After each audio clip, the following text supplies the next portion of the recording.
there was a bird, and he was a baby bird, and he had just hatched, but he wasn't ready to fly yet. And he looked up, and there was his mom. But then his mom left to get food, and all of his brothers and sisters had already spread their wings, and they were ready to fly with his mom. So he was all alone in the nest, bored out of his mind.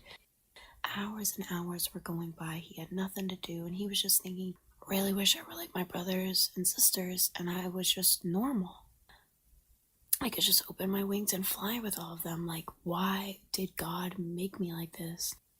And so, if I just put my mind to this, I can probably fly right out of the nest.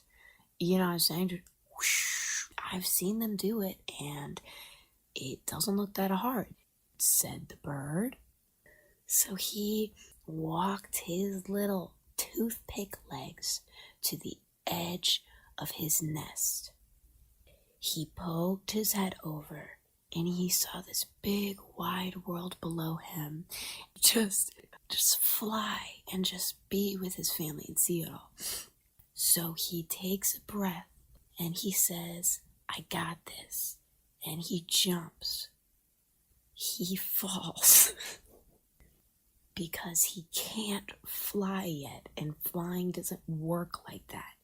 You have to be physically ready to fly as a bird, and he's not in that stage of bird puberty yet. So he fell, and he hit the ground, and now he's hurt. So then, he's like, I gotta find my family, said the bird. So he lifts up his wings, and he starts army crawling. He's crawling, and he's crawling, and he's putting his mind to it. Hours go by. The sun is burning on him. It's like an old Western movie. He squints his eyes. He's looking around. No water in sight. His mouth is getting drier and drier, and he's thinking, why did I ever leave my comfort zone? Why did I ever do that, said the bird. That was the stupidest decision I've ever made, said the bird. Now he's getting bitter. Nighttime is rolling around. All of a sudden he's getting cold. He's like, I don't have any feathers yet. I'm so stupid. That's why I can't fly. And so he goes to sleep. He wakes up. It's the next day. And when he opens his eyes, what? Wasn't a dream, said the bird. And when he opens his eyes, all he sees is an old, wise-looking snapping turtle standing right before him.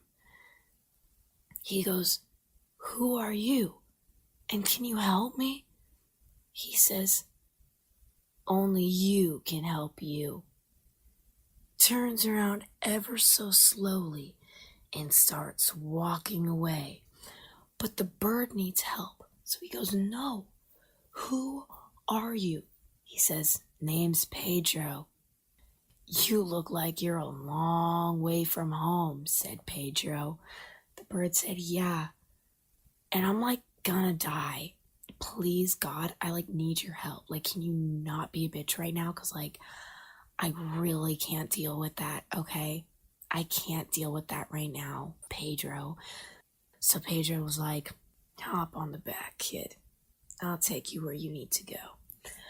The bird was so happy, but just as he was about to get on Pedro's back, he hears something.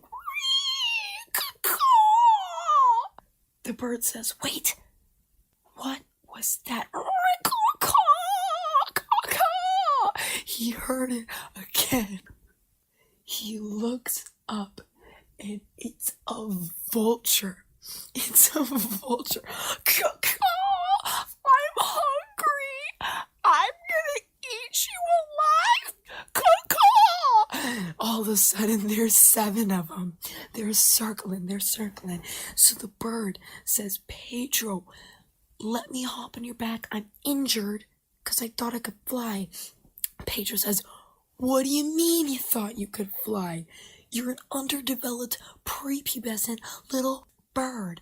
The bird says, there's no time for this type of talk right now. I know it was stupid. I need to get on your back right now. We have to get out of I'm hungry. We need to get out of here. So he crawls on to Pedro's back and he's, go. All of a sudden, he realizes that Pedro moves like this. Go, Pedro, we have to go. I'm going as fast as I can, my dude. Can't go any faster. I'm swooping in. I'm gonna eat you. Can't go any faster than this, my dude. Bird is caught. He is flying on a vulture. He just sees Pedro getting smaller and smaller. It went in a flash. He's in shock. What even just happened? His life is moving as a movie scene. He doesn't even hear the sound of the wind anymore. Just silence. He sees himself panning up as if it was a camera angle in a movie. He's just seeing Pedro get smaller and smaller. He's given up. Was it the starvation? Was it the dehydration? We'll never know. As he's flying over what used to be his comforting and beautiful home, he can't help but think back to just 2 days ago when he was a happy, healthy bird. He had just held his mother. He was looking at that same world, yet it was so different. It was filled with so much opportunity, love, adventure, and unknowingness that he was willing to explore. What a world. It was so different, yet exactly the same. If only he had known back then that now he'd be flying on the back of a vulture looking at that exact same world, alone and hungry and about to die. Just then, he gets dropped in his nest. He looks up. He sees the bird. He's ready to die. He sees the clampers getting closer and closer. He doesn't care anymore. He doesn't even know what's going on anymore. Is this heaven? Am I already dead? Said the bird. He looked at the vulture and he spoke out loud. Am I dead? Is this heaven? Said the bird. The vulture didn't say anything. He just looked deeply in his eyes, a look that bird has never quite seen before. And he just stared back. He didn't say anything. He just looked right back at him, lying in his nest. How did that vulture even know where he lived? Was it a guardian angel in disguise? Why did I even think I was gonna die?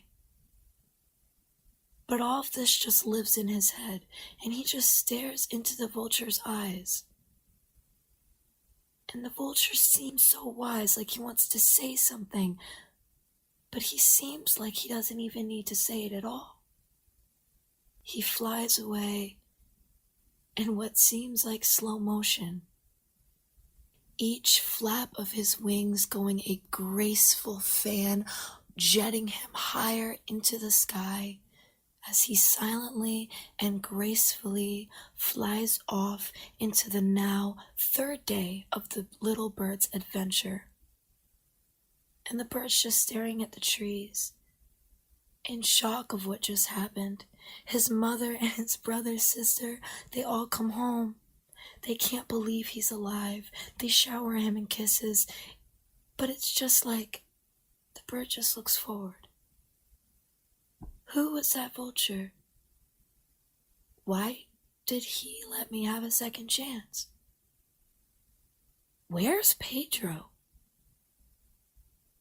But all in all, he looked at his mom. He said, I missed you. And just then, his mother said, little bird, you are ready. You can fly. Look at yourself. Just then the bird said, "What?" He looks down at his feathers. He had been so distracted. He looks at his siblings. "I look just like you," said the bird, "covered in beautiful feathers of every single color." He went to that same ledge of the nest, still filled with fear, opened his wings, and he flew. He soared, in fact. And that is the story of the bird.